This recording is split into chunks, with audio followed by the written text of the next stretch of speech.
When I was a kid, my guitar teacher was pretty much a jazz totalitarian, but he was the only guy I had in town who could really help me advance as a musician, and he could have pushed me away entirely, but I was too hungry to learn the guitar. Because of that experience though, and because virtually every single one of my heroes were belittled week after week, Stevie Ray Vaughan played too loud, my English guitar hero who the knives came out for in 2020 was just another version of Pat Boone, Chet Atkins, quote, really wasn't a jazz player. As for Jimmy Vaughan, quote, I didn't think he could play at all. The man who put the rhythm in rhythm guitar, Keith Richards, quote, is just not a very good guitar player. When it came to Vince, quote, hey, I saw your country guy on Letterman last night, pretty decent blues guitar player, which is about the most complimentary he was. Rock and roll was, quote, music that stays somewhere. Jazz is music that goes somewhere. As for Jeff Beck, quote, get him off the stage. I'm not making any of this stuff up. That was really my guitar teacher for the first 9 years. And I needed him desperately at the time, but it pushed me away from jazz for a very long time. If not for the workshop that I took in 1995 where Ted Green was a special guest, if not for that experience alone, he may have permanently pushed me away from it forever. The reason for telling you that story is so that you know that when I focus a whole lot on blues on this channel, it's not because I'm trying to turn anybody into a blues guitar player.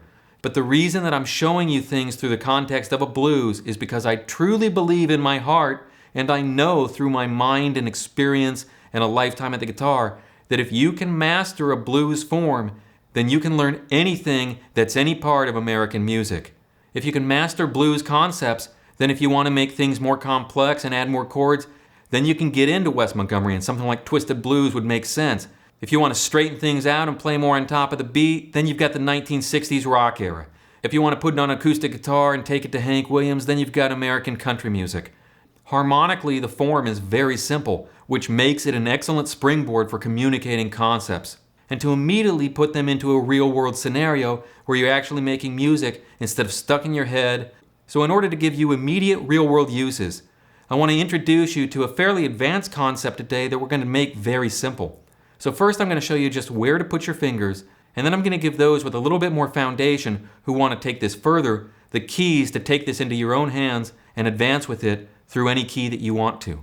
So to get going, we'll be working with the 12-bar blues form in the key of E, and what I'm showing you would actually be called triadic superimposition, and you can take it pretty far out, but we're not going to go far out with it at all. If you're at all hazy about a 12-bar blues and what it is and what the chords are and when the chords happen, definitely watch the video that I did on that first and then return back to this one. Once you have the form down, everything in this video will make sense. Over the E7 chord in a typical blues,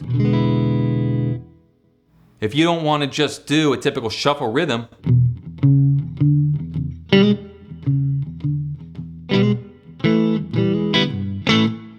and if you want to expand that, because let's face it, everyone plays the blues a little bit differently. I love Jimmy Reed and Stevie Ray Vaughan and Albert King, but that's not the way that everybody plays a blues. A lot of times you'll hear great piano players, or if you get in a situation where you're playing with a band and they're doing more of a jazz blues, you might want to have some of these concepts in your back pocket. So a really simple way in is that if you take the relative minor of the chord that you're on, so if you're on E, the relative minor will be C sharp minor. If there's any haziness about that, you might also look into the video that I did on the circle of fifths, also known as the circle of fourths.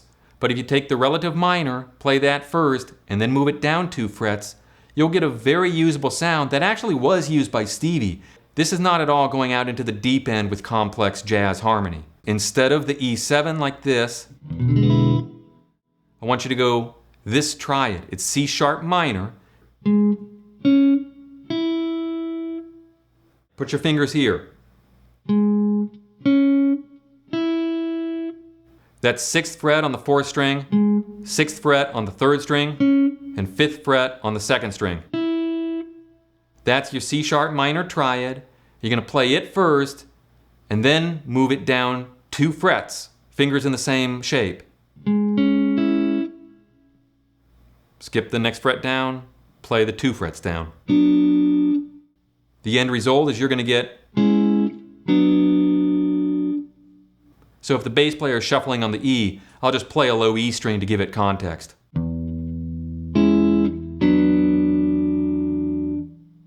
It gives it that dominant 7th tonality and sound, There are reasons for that, and it adds in several different sounds that we won't go into any great detail about here, but it's just a good sound. I mentioned Stevie used that, and you probably want proof. Go ahead and listen to his rhythm guitar playing on Empty Arms.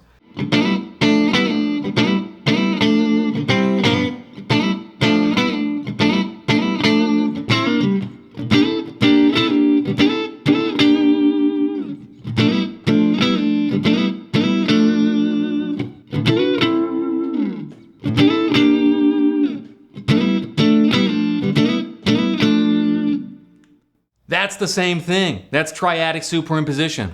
He just had a lot higher action and a lot heavier strings and a big slab of Brazilian rosewood on number 1.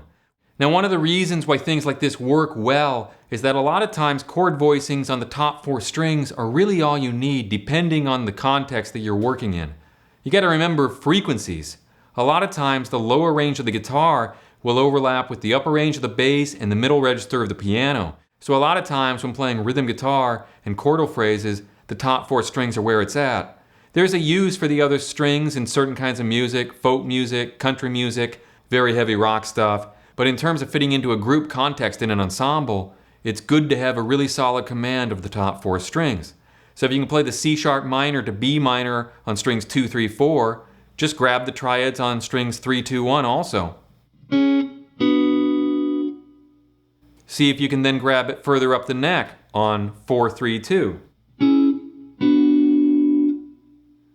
Try to grab it in as many different inversions as you can find it. You could find it up here.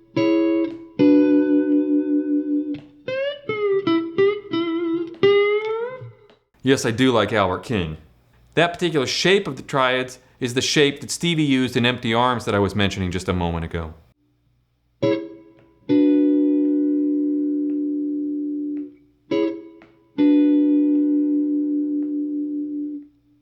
When it comes time to go to the 4 chord to go to A7 in the blues, what's the relative minor of A? F sharp minor. So you grab an F sharp minor triad first, and then what's 2 frets down from F sharp minor? E minor, of course. Well, you could just take the top part of a bar chord here on the top 3 strings, F sharp minor,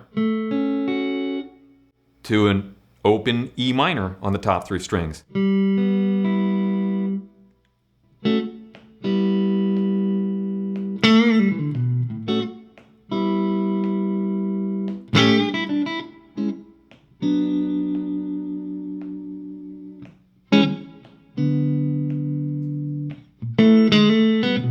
And then in bar 9 of the cycle, you're going to get to the B7 chord.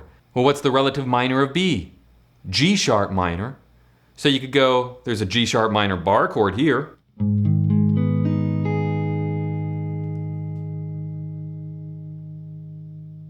This is a Buddy Guy record. Stone Crazy. Beautiful minor chords.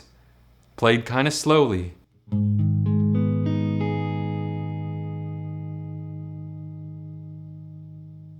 One of my favorite Buddy Guy records. I love Buddy Guy. So if you go G sharp minor on the top 3 strings, down 2 frets to F sharp minor, there's your routine over the B7 chord. Then it's going to go back to A7, so just go, and then back to the C sharp minor, down to B minor.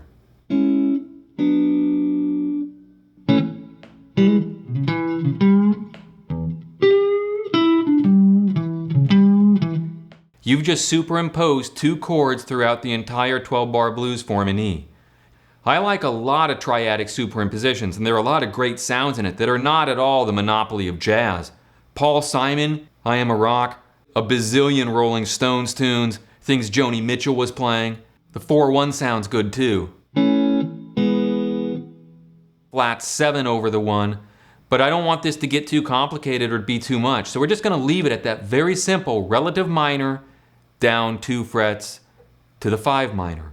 Just practice that alone. If you want to take this to the next level, then work on doing this throughout all the keys that you can find. So move it, for example, up to the key of A. Well, what's the relative minor of A? You just did it on the 4 chord in E, so it's not going to change. It's F sharp minor to E minor. If the blues was in A,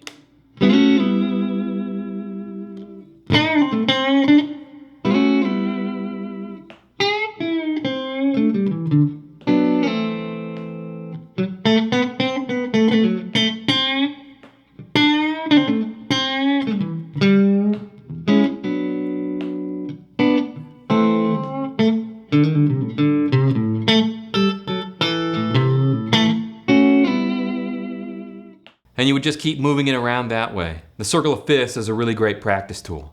So instead of me throwing every single key at you and showing you a bunch of different hand positions, what I want you to do now is take matters into your own hands. Practice it, first finding as many different places you can play those simple triads in one key over one chord. For example, like I showed you over the E7 chord. Can you play the C sharp to B minor triad on strings 4-3-2, on strings 3-2-1? What about in different parts of the fingerboard? I gave you a few options.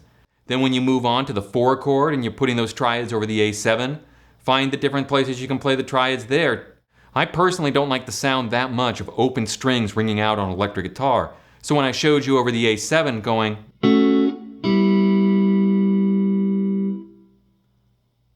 for any curious viewers, the reason that I'm putting my fingers right here on the headstock when I'm grabbing an open string is because vintage guitars, lack of shielding, and there's radio interference in this house. So I'm just trying to keep the guitar quiet for you, for your listening pleasure. But I don't really like the sound of the open strings up top. So I'd be far more inclined to play that E minor triad somewhere here where it's fretted. But you get to find all that stuff through a process of discovery. It's not that I'm throwing you out into the wild, and it's not that I refuse to hold your hand. I'm not doing it to make life hard on you. I'm doing it in order to give you the gift of discovering this stuff on a deeper level for yourself, and then it's internalized for you. As I've said before, I'm still a student of the guitar just like you are every single day. But I know all this stuff already. And the way to help you is to let you discover things for yourself once you have the basic idea and the basic concepts down.